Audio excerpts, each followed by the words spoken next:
E aí pessoal, tudo certo?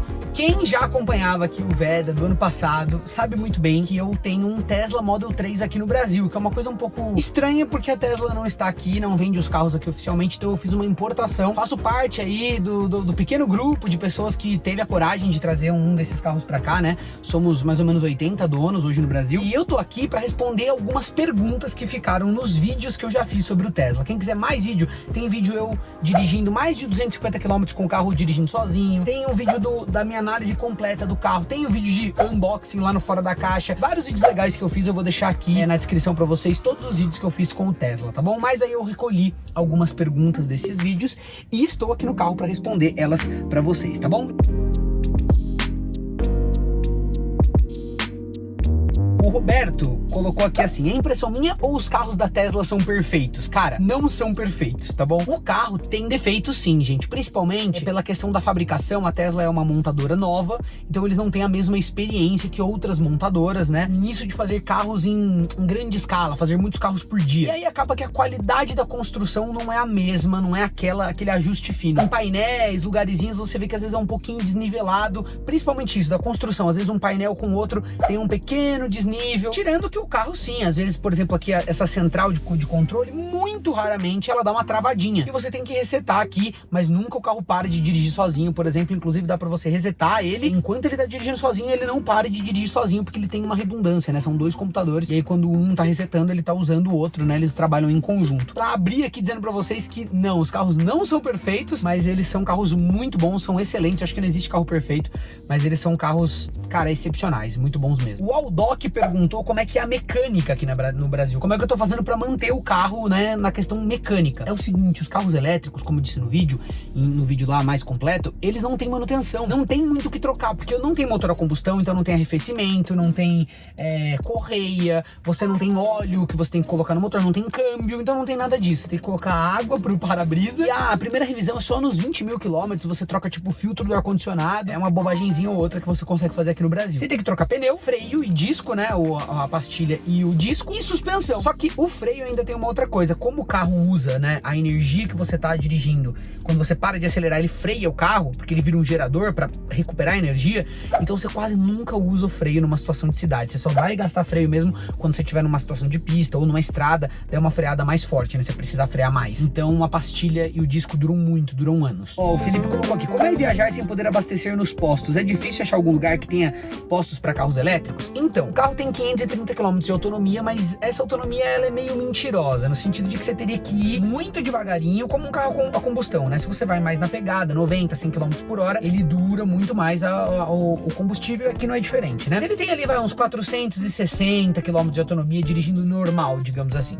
Se você correr muito, aí obviamente você vai cair um pouco. Então, para a maioria das viagens, eu tô em São Paulo, eu consigo ir a Curitiba, eu consigo ir até Rio de Janeiro sem nem precisar carregar. E sim, tem carregadores na estrada já, gente. Cada vez mais aumenta o número de carregadores disponíveis na estrada. O problema é que a maioria desses carregadores não é rápido, não é do tipo CHAdeMO, que é o padrão aqui no Brasil, que é de carregamento super rápido, ou CSS, que é outro padrão rápido. Eles são Type 2, que a gente fala, tipo 2. E aí são carregadores muito lentos para essa situação onde você tem que ficar esperando carregar. Eu carrego na ABB aqui em São Paulo, que é um carregador super rápido do CHAdeMO, e eu consigo 250 km de autonomia em 1 hora. Isso no Brasil, tá, gente? Porque os carregadores da Tesla lá nos Estados Unidos, os Superchargers, em 20 minutos você ganha 80% de bateria. Então é muito mais rápido, muito mais viável e tem em toda a esquina. Respondendo a pergunta, tá sendo super tranquilo fazer as viagens. É óbvio que eu tenho que me planejar mais. Então, por exemplo, quando eu vou pro interior no sítio de um amigo, vou na casa de alguém, né, que mora longe, eu tenho que chegar lá e ligar o carro na tomada para carregar. Então eu chego lá, puxo a minha extensãozinha, ligo no 220, né, carrega mais rápido, no 110 é mais devagar, então o ideal é ter uma tomada 220. Tem que fazer esses cálculos,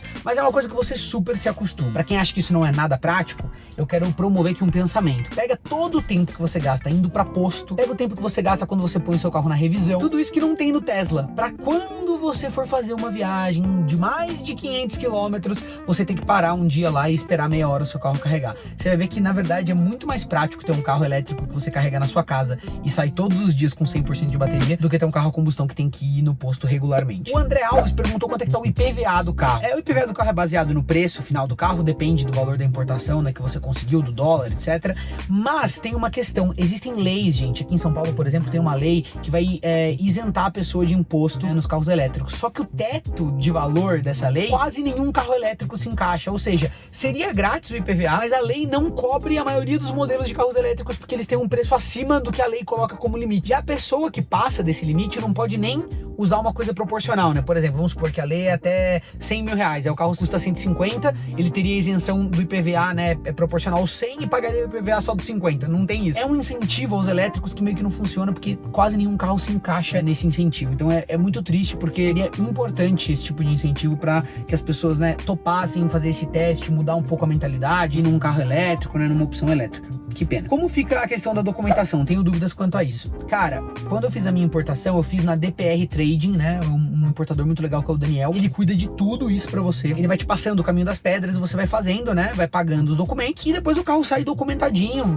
Tem aqui todos os documentos do carro, documentos de transferência, tudo show de bola. Uma curiosidade, ele literalmente anda sozinho ou é você que controla a velocidade? A Dayana perguntou. Eu seto a velocidade máxima apenas, tá bom? O resto ele faz sozinho. E se eu quiser diminuir a velocidade máxima dele, eu posso diminuir. Também tem, se eu tô com a velocidade máxima a 80, mas eu acelero o carro com ele dirigindo sozinho, ele vai aumentar a velocidade temporariamente. Quando eu soltar o pé do acelerador, ele volta pra velocidade que estava estipulada. O Blaze perguntou se eu seria multado por estar sem a mão no volante. Olha, Blaze, pelo que eu entendo, dessa forma onde você fica prestando atenção com a mão próximo do volante, eu não seria multado, tá bom? Porque já existem outros carros de direção autônoma que são vendidos aqui no Brasil. A exemplo, por exemplo, do Volvo. O Volvo XC60 e a XC90 já tem um sistema semi-autônomo onde ele também acompanha a faixa, você tem que ficar de olho. Então acho que teria um bom senso ali, né, de quem fosse multar, de entender que o carro tem esse sistema. Mas eu acho que você fica sujeito ali à boa vontade da pessoa. Eu não tenho realmente essas informações tão no detalhe para passar para você, mas na minha concepção você não seria multado se você estiver aqui prestando atenção, né, seguindo o protocolo. Tem como fazer alguma programação manual no mapa, indicar os pontos que tem radar para ele reduzir automaticamente? O Joaquim perguntou isso aqui. Cara, como a gente não tem um mapa aqui no Brasil, eu fico de mãos atadas para fazer qualquer coisa que use o mapa. Mas lá fora, o mapa ele pega os acessos, tem como ele seguir os limites de velocidade das placas, então ele é muito mais completo por essa questão do GPS. Quando a gente tiver aqui o GPS habilitado e o mapa habilitado no Brasil, as opções vão melhorar. Pra quem não sabe, como a Tesla não tá aqui no Brasil, a gente vê o mapa do Google aqui, mas a gente não tem como traçar rotas e fazer outras coisas diferentes. O Marcos Fábio perguntou como é que ele lida com os buracos. Então, Marcos, nessa versão do piloto automático, né, ele ignora os buracos, ele vai simplesmente passar pelo buraco e você tem que ficar, né, ali atento para tirar o modo automático se você for passar por alguma via muito esburacada. Mas lá na versão do Full Self-Driving, que está em beta lá nos Estados Unidos, ele já usa uma inteligência muito maior e ele, por exemplo, para em lombadas, né, diminui para as lombadas, esquiva de buracos, ele fica muito mais complexo, realmente uma geração quase 100% autônoma, né, é o que eles querem com essa nova versão. O Edilson perguntou se ele só consegue reconhecer a via caso tenha uma faixa pintada, né, ou se ele também reconhece as vias que não tem nenhum tipo de pintura. Aqui no Brasil é muito comum isso.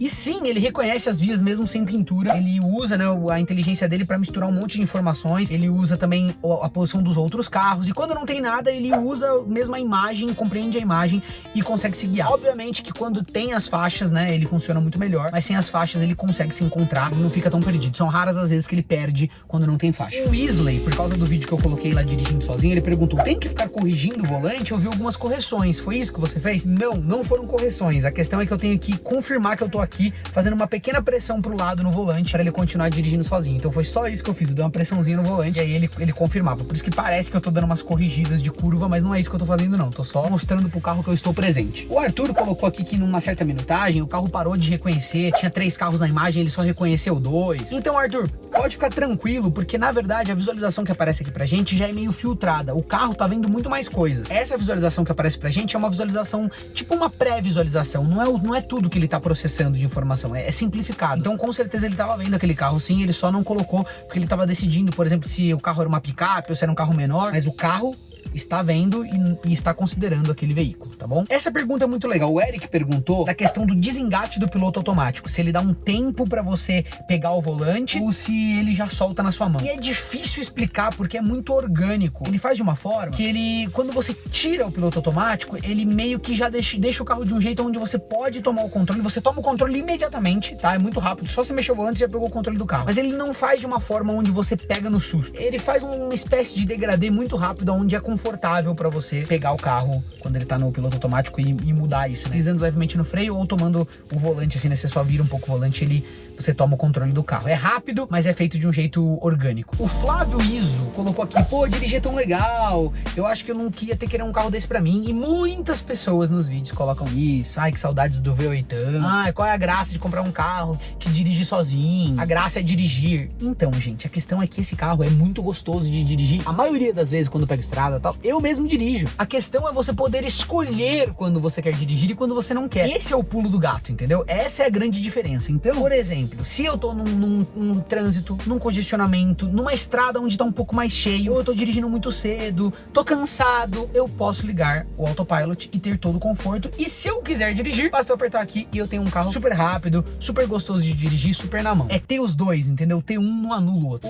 O Rexality perguntou uma coisa muito legal, né? Que é o fato dos Teslas lá nos Estados Unidos serem parados por causa dessa tela gigante que tem aqui no centro, né? E na teoria você não pode colocar uma tela gigantesca no seu carro, né? Por conta própria. Mas como o carro não tem painel, ele só tem essa tela aqui do centro, é por conta disso que é permitido ter essa tela, né? No caso, como o carro foi importado, né? Ele tá regulamentado aqui no Brasil. Se um policial parar e der, enfim, de alguma forma der algum problema, dele achar que essa tela não tá regular, eu posso argumentar dizendo que o carro tá licenciado aqui e que foi aprovada a importação, entendeu? Tem uma inspeção no carro que diz que ele tá, tipo, apto, né? A rodar aqui nas ruas brasileiras e como ele passou por essa inspeção, então, teoricamente, está tudo certo. O Jean perguntou se eu já peguei serra no autopilot e como ele se comporta. Impressionantemente bem. Se você respeitar o limite de velocidade daquela via, ele vai bem demais. O que acontece é que ele vai calculando em tempo real, né? Quando tem uma curva muito fechada e você coloca ele numa velocidade muito alta, ele vai dar uma dirigida meio brusca, assim. Ele vai chegar no final da curva, vai ver que ela é muito brusca, ele vai frear, ele vai aquela forçada, né, na curva, que um ser humano também faria se ele chegasse em cima de uma curva muito rápido. Então,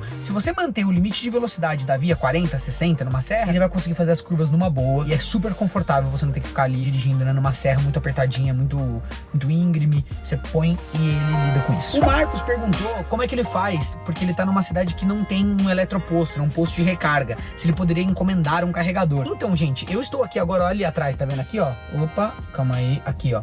Esse aqui é o carregador, certo? Que eu tenho aqui na produtora. Eu deixo o meu carro aqui pra carregar de vez em quando, porque eu não posso carregar no meu prédio ainda. Não me liberaram, né, ligar ele numa tomada lá do prédio. Por burocracia, é uma bobagem. Eu acho que em breve eles vão deixar. Então o que acontece? Você pode carregar o seu carro na tomada, meu amigo. Você põe ele pra carregar na tomada e não vai ter problema nenhum. Vai ser super sossegado, porque você chega em casa, liga ele pra carregar, no dia seguinte já vai ter passado 12, 14 horas, ele já vai estar carregado, tá? Você não precisaria nem instalar um carregador mais rápido. Mas caso você queira, você pode instalar um igualzinho esse aqui, você compra na própria Tesla, pode vir junto com o carro quando você comprar, e aí você instala, você tem 48 amperes disponíveis, né? A sua rede elétrica da sua casa, você vai ter que fazer uma certa adaptação, mas não é nada muito, né, complexo, e aí sim o carro carrega super rápido, ele carrega inteirinho, né, do 0 ao 100% em 7 horas mais ou menos, o que nunca acontece esse cenário, né? Normalmente você tem metade da bateria, alguma coisa assim, você vai ligar lá, 2, 3 horinhas, ele já vai estar show de bola. Não é muito prático a usabilidade no Brasil, mas é uma baita máquina. Meu amigo, eu acho a praticidade boa. Eu não acho que tem grandes problemas o uso do Tesla no Brasil, principalmente pra quem não faz grandes viagens, tá bom? Quem tem um uso mais urbano, eu acho ele um carro, pelo contrário, muito prático. Salva quando você tem que, por exemplo, se você recolhe o retrovisor num certo ponto do GPS, ele lembra disso e recolhe pra você.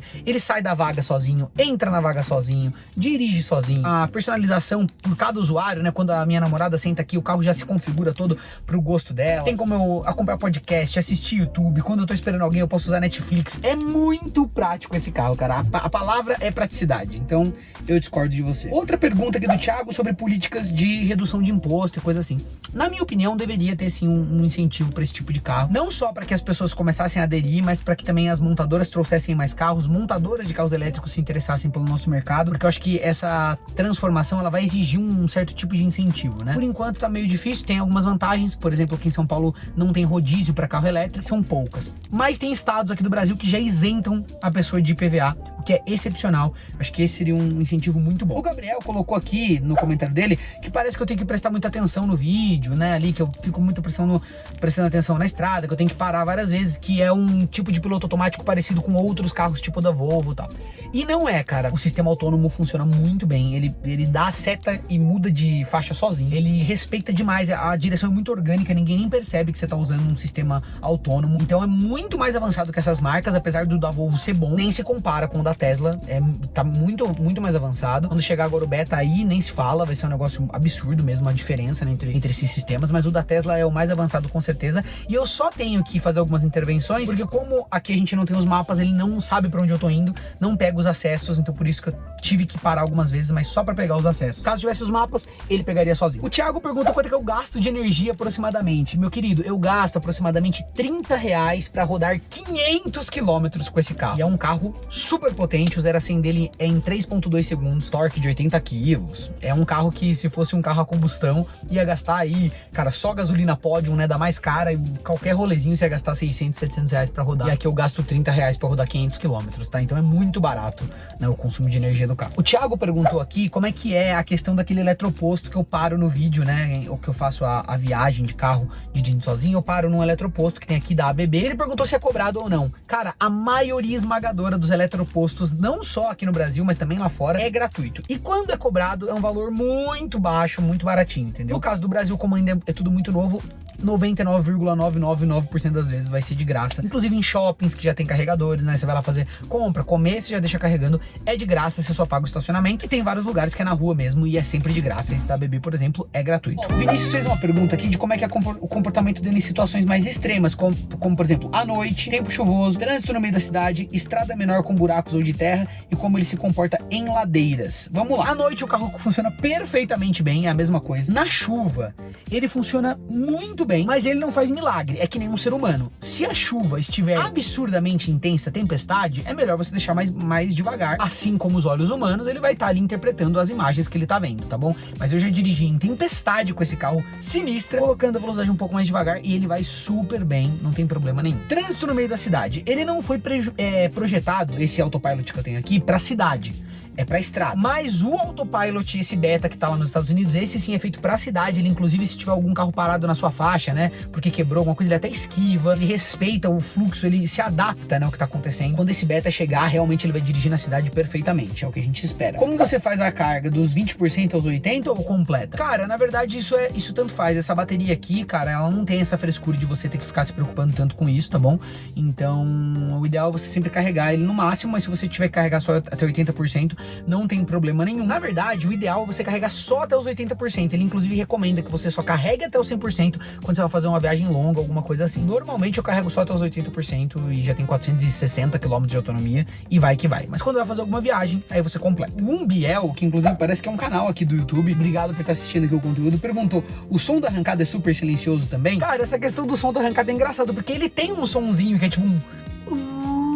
mas é muito sutil. Eu nem diria que é um ronco, né? Nada disso, é um barulho meio de eletricidade, assim. Então é super silencioso na arrancada. Do lado de fora ele só dá uma mini derrapadinha de rodas e só ouve um... rapidinho, então ele é super silencioso e passa muito rápido. Eu recebi várias perguntas de gente perguntando se eu tô vendendo o carro toda hora. As pessoas acham que eu tô vendendo o carro porque vem que outros youtubers estão falando que vão comprar. Eu não estou querendo vender o carro, mas tudo que é meu tá sempre à venda, tá, galera? Se tiver alguém super interessado a pagar o preço, né, que vale o carro e tiver decidido a comprar, entre em contato comigo pelo Instagram. Acho que pelo Instagram é o melhor lugar, ou pelo Twitter, e óbvio que a gente pode conversar e tentar fazer negócio. Por que eu venderia o carro? Para tentar esperar, juntar e numa janela de oportunidade pegar outro modelo da Tesla para testar, porque eu tenho curiosidade em outros modelos, principalmente esses novos que saíram agora, redesenhados por dentro e tal, eu teria curiosidade. Então, se aparecer alguém querendo comprar e tiver decidido, a gente pode até conversar, mas eu não tenho planos de sair da Tesla e nem tô anunciando o carro e vendendo o carro. Então é isso, gente, espero que vocês tenham gostado do vídeo e a gente se vê no próximo, né? Porque tem vídeo todo dia por aqui, pelo menos nesse mês. Beijo no coração e fui!